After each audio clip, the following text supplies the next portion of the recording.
साल 2022 में कंपनी ने किया कारेंस को सबसे पहले लॉन्च किया था और हर साल कंपनी ने कुछ ना कुछ उस गाड़ी में बदलाव किया। अब साल 2025 चल रहा है और किया कारेंस का क्लेविस अवतार इंडियन मार्केट में आ चुका है।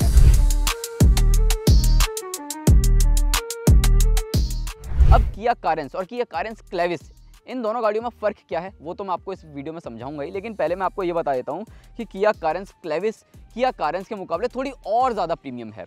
बेसिकली देखा जाए तो ये गाड़ी थोड़ी सी अब एसयूवी लुक देती हुई नज़र आ रही है और जो कारेंस है वो आपको प्रॉपर एक एमपीवी लग रही थी। हालांकि वो भी एक प्रीमियम एमपीवी थी, लेकिन उसके मुकाबले ये गाड़ी अब और ज़्यादा प्रीमियम हो चुकी है और कंपनी ने इस गाड़ी में कई सारे फीचर्स भी ऐड कर दिए हैं।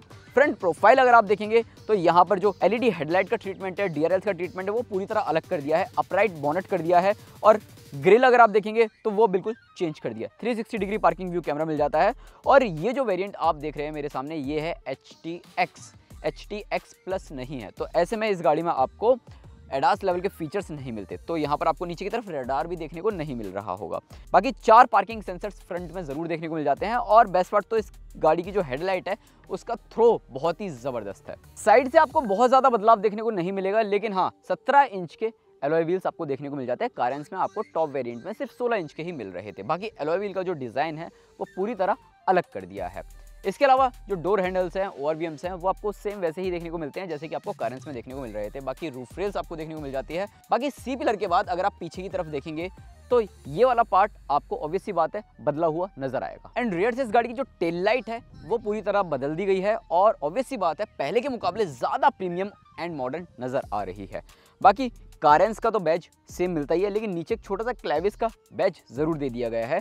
वेरिएंट कौन सा है वो आपको पता नहीं चलने वाला। बाकी 4 पार्किंग सेंसर्स आपको ऑब्वियस सी बात है पीछे की तरफ भी देखने को मिल जाते हैं एंड किया का यहाँ पर बड़ा सा बैज देखने को मिलता है। ऊपर की तरफ हाई स्टॉप माउंट लाइट है और यहाँ पर छोटा सा स्पॉइलर और एक शार्क फिन एंटीना। बाकी इस गाड़ी का अगर आप बूट ओपन करते हैं, इलेक्ट्रिक टेलगेट नहीं है।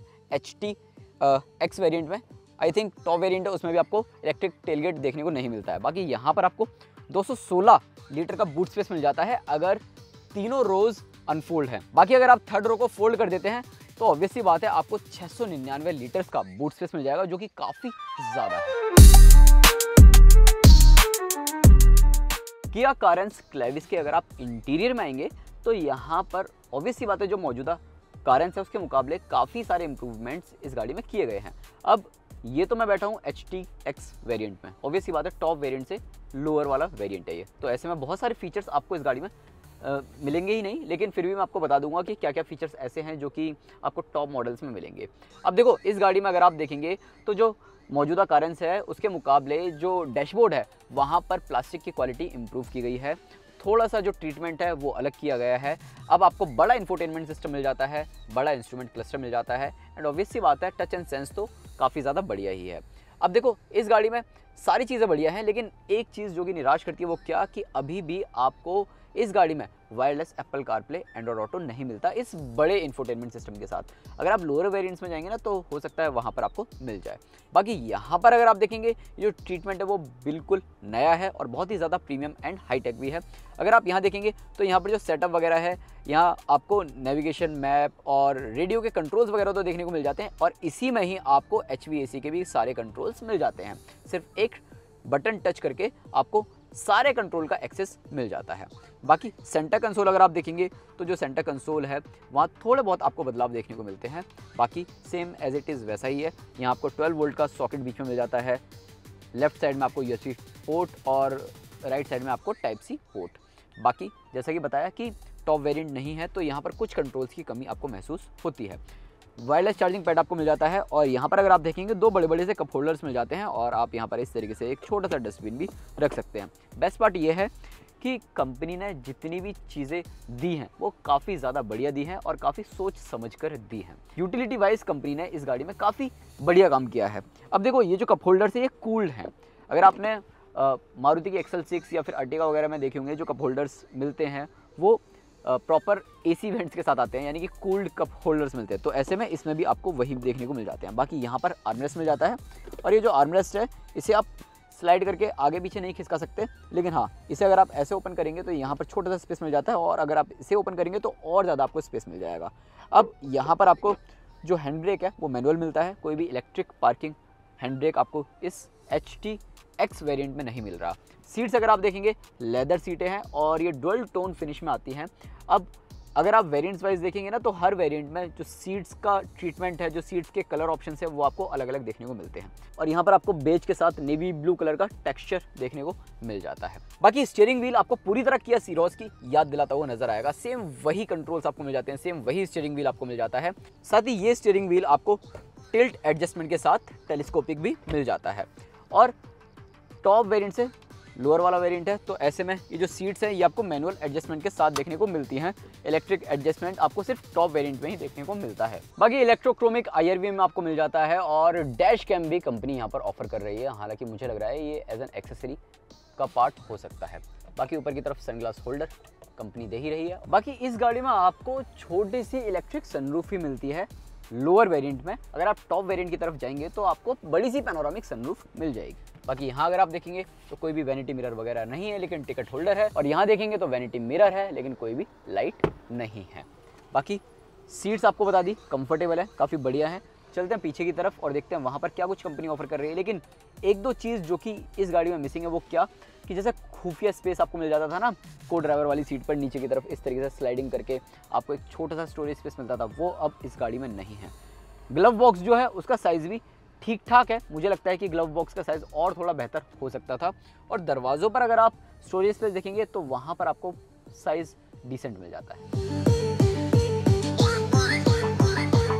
कारेंस क्लाविस के अगर आप सेकंड रो वाली सीट्स पर आएंगे तो यहाँ पर ये वाला जो वेरिएंट है ये प्रॉपर बेंच सीट वाला वेरिएंट है, यानी कि 7 सीटर लेआउट वाला। तो यहाँ पर जो सीट्स हैं उनका जो साइज़ है, उनका जो कंफर्ट है, वो आपको निराश नहीं करने वाला। अब मैं बैठा हूँ को ड्राइवर सीट के पीछे, जिसे हम कहते हैं बॉस सीट। और यहाँ पर अगर आप देखेंगे तो देखो लेग रूम काफ़ी बढ़िया मिल जाता है। और ये सीट आप यहाँ से इस तरीके से आगे पीछे नहीं कर सकते, लेकिन फिर भी यहाँ पर अगर आप देखेंगे तो अंडरनीथ थाई सपोर्ट भी मुझे काफ़ी अच्छा मिल रहा है और हेड रूम तो काफ़ी बढ़िया मिल ही रहा है। बेस्ट पार्ट पता है क्या है, कि यहाँ पर एक छोटी सी ट्रे दे दी जा रही है और यहाँ पर मैं 3.5 किलोग्राम वजन रख सकता हूँ, चाहे मुझे लैपटॉप पर काम करना हो या मुझे कुछ खाना हो। यहाँ पर एक छोटा सा कप होल्डर दिया जा रहा है, लेकिन वो मुझे नहीं लगता कि इतना ज़्यादा यूज़फुल है। बाकी यहाँ पर छोटी सी जगह और दी जा रही है कि अगर आपको कुछ सामान वगैरह रखना है तो वो भी आप इजीली रख सकते हैं। बाकी इसे कर देते हैं बंद। देखो 3 लोग इस सीट पर बैठ सकते हैं, लेकिन 2 लोगों के लिए ही यहाँ पर एडजस्टेबल हेडरेस्ट है। बाकी अगर 2 लोग बैठते हैं ना तो उनके लिए यहाँ पर एक आर्मरेस्ट भी दिया गया है, लेकिन यहाँ पर कोई भी कप होल्डर्स नहीं है, जो कि मुझे लगता है कंपनी को इस क्लेविस में ज़रूर देने चाहिए थे। बाकी 3 पॉइंट सीट बेल्ट्स मिल जाती है। एंड बेस्ट पार्ट तो ये है कि सुविधाओं के तौर पर अगर आप देखेंगे तो यहाँ पर एक स्क्रीन के साथ smart pure air purifier company offer कर रही है, जो कि वायरस प्रोटेक्शन के साथ है।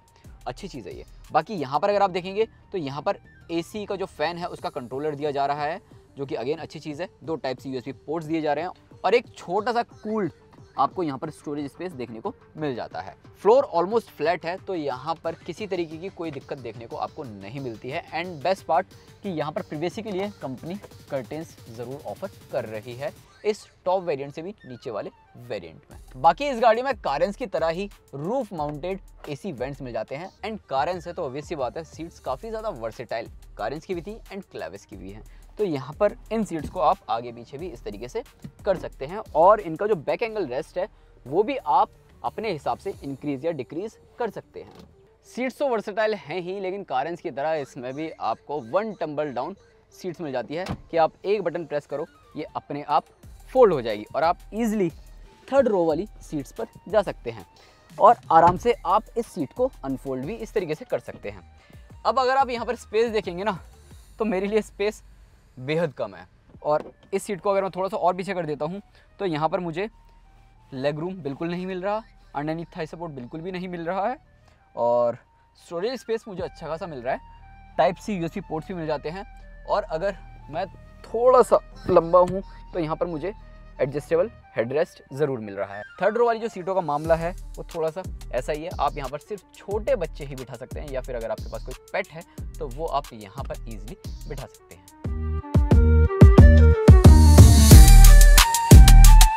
किया कारेंस क्लाविस में आपको 3 इंजन ऑप्शंस मिलते हैं।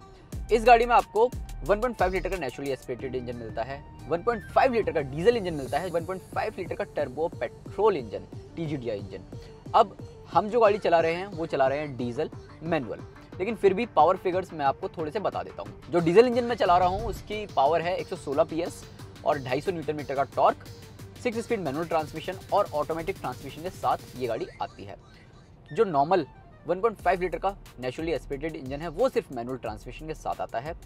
जो 1.5 लीटर का टर्बो पेट्रोल इंजन यानी कि TGDI इंजन है वो आपको 6 स्पीड मैनुअल ट्रांसमिशन, साथ ही 7 speed DCT transmission and 6 speed IMT transmission के साथ आता है। उसमें आपको 160 PS की पावर और साथ ही 253 न्यूटन मीटर का टॉर्क मिलता है।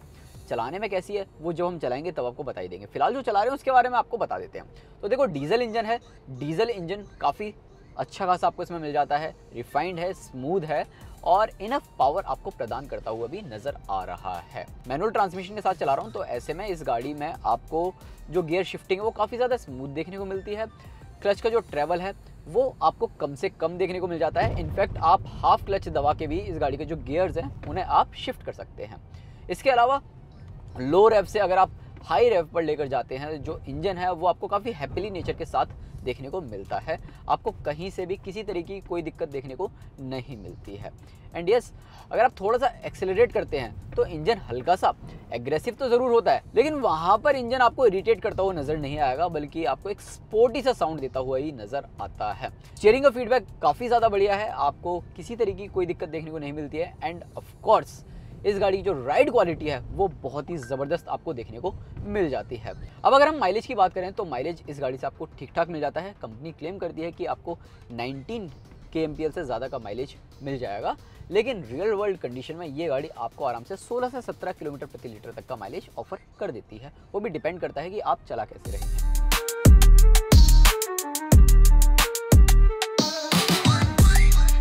किया कारेंस क्लेविस प्रीमियम होने के साथ साथ प्रैक्टिकल भी नज़र आ रही है। एक्सटीरियर डिज़ाइन में काफ़ी सारे इंप्रूवमेंट्स हुए हैं, इंटीरियर भी काफ़ी सारे फीचर्स के साथ अब ये नज़र आ रहा है। और ऑब्वियस सी बात है, अगर मौजूदा कारेंस को आप देखेंगे तो उसके मुकाबले ये गाड़ी नो डाउट एक प्रीमियम पैकेज के साथ साबित हो रही है। अगर कंपनी इस गाड़ी की शुरुआती कीमत 12 लाख रुपये रखती है और टॉप मॉडल की कीमत 21 लाख रुपये के आसपास रखती है, तो ये गाड़ी एक वैल्यू फॉर मनी प्रोडक्ट हो सकती है।